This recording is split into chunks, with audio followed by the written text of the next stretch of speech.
same and put the hat on. Oh, really? That's pretty Well, cool. I've never done that with my twins. dad, and we'll have to talk about that. Well, we used It's to come mostly to ball church- cap. We used to come to church dressed the same. Oh, really? Yeah. I still have the clothes. Oh my gosh. So your brother as well, or just the two of you?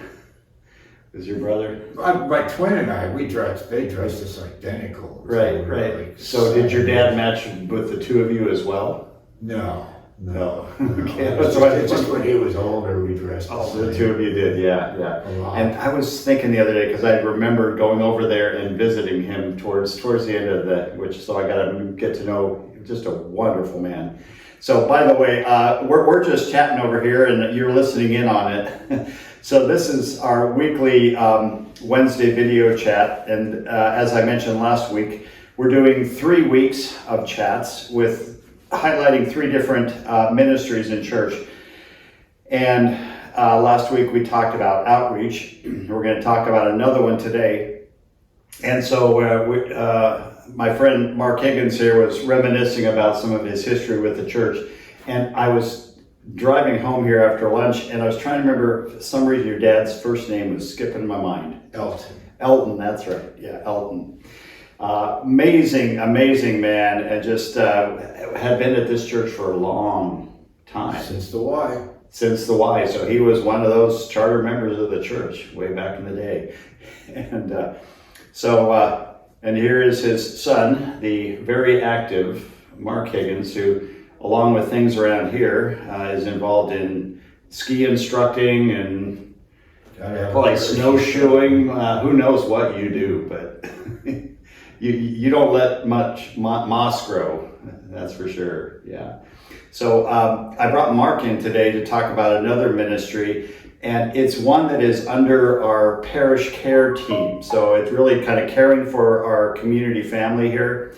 And we talked to the Good Shepherd Goodfellas, the men's ministry, to see if they would be interested in kind of overseeing this ministry. And so Mark stepped forward and said he'd do that. And I thought I'd let him just briefly comment. I'm not saying what it is, but I'll let you say what it is and kind of explain a little bit what you're doing with that. I'd be delighted to.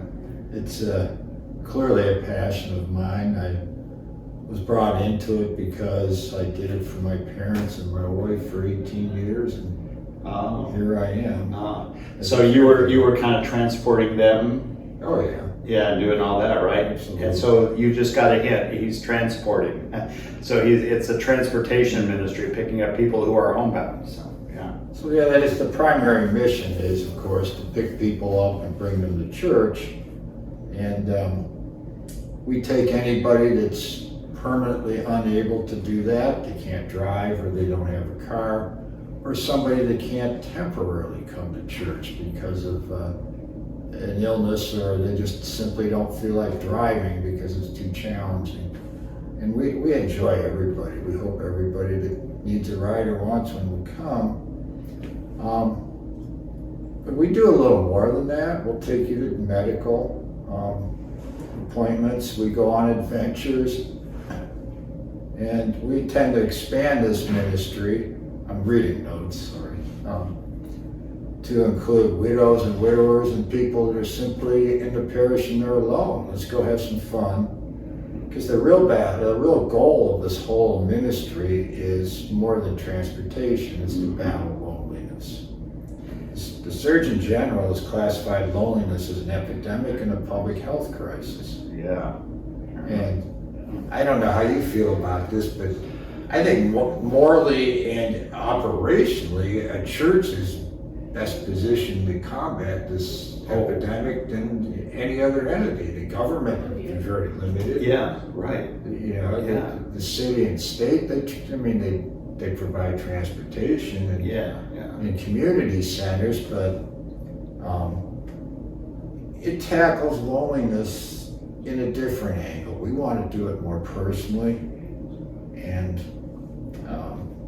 just help everybody in the church that could use it, or have fun with people who want to just go have fun.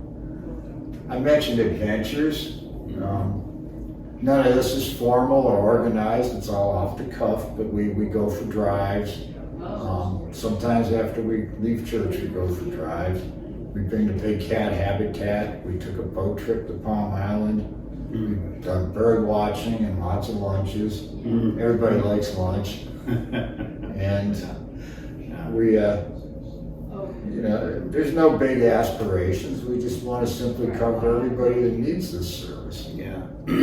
Well, and I'll tell you, Mark, I am so excited about this because how you have expanded the vision of this. Because my initial vision and our parish care team's initial concern is obviously our weekend, our main service, and people who have been really fed by that and now they're isolated from that. To be able to get them to that, and so that's amazing. But it's just wonderful what you've done because you're right. I mean, it's more than just getting them to church. Because how many people have at some point lost a spouse or find themselves in a much more isolated situation, and for you to be offering to companion them as well. And I think it's a great thing for you too, to be able to have these people, right? Anybody thinks this is all about altruism. It's not, it's fun. It's just great fun. Right, yeah. I've met the most interesting people. I've heard some really terrible jokes. And please don't share one of those. They're all clean. They're just terrible. Just terrible. But we've just had so much fun, and everybody likes to have fun. Mm-hmm. Yeah. So, and coming to church, when you don't have any way to get there, is fun in itself. Just getting out of the house. Right. Yeah. Absolutely. I picture people sitting in a room with 4 white walls and nothing to do. Yeah. And that really exists. Mm-hmm. So what's exciting about this is, unlike last week's discussion where we were talking about all the outreach ministries and how we're giving scholarships for students to be trained as a firefighter or as a CNA or something, amazingly giving them a help up in life. And so that ministry kind of hits a little bit the other end of the spectrum of life, right? Yeah. And your ministry hits pretty much on the other end of the spectrum of life. Right. When you get to that point where you're more isolated and can't drive like you used to drive, and yet so important to be able to care for them. And it's not a ministry that, although that may change a little bit, who knows, you're paying for gas and stuff, but it's not a big financial outlay to be able to provide this kind of thing, right? No.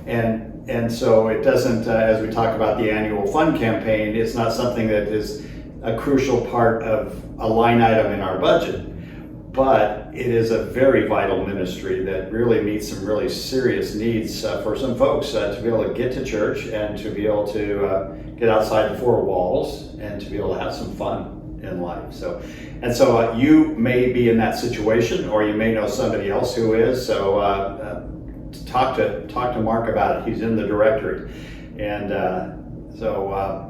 I'm so thankful that you grabbed that bull by the horns, Mark, because you do it so well. It's funny. I was coming back from lunch today with my father, who is one in that kind of a situation, right? He still drives a little bit, although whether he really should be driving this time or not, Dad, well, that's a question a little bit, but he so far he's okay. But we were coming back and I was talking about how it's funny to kind of see Mark with his harem over there during coffee hour, sitting at the table with the gals, because they've developed a relationship there. And so that's a nice thing to see as well. Well, next week, I forget right now what we're going to be talking about, what ministry next week, but it will be another good one. So I appreciate, Mark, you coming in, talking with our church family about this ministry, and so thankful that you're doing a major service to this parish and to God in doing this. Yeah. Well, as always, if there's any needs you have, please reach out to the church office, let us know, and look forward to seeing many of you on this weekend. And those that I will not see, some of you will be seeing us as you live stream in the service as well. Well, God's blessings with you this day and the rest of this week. Take care.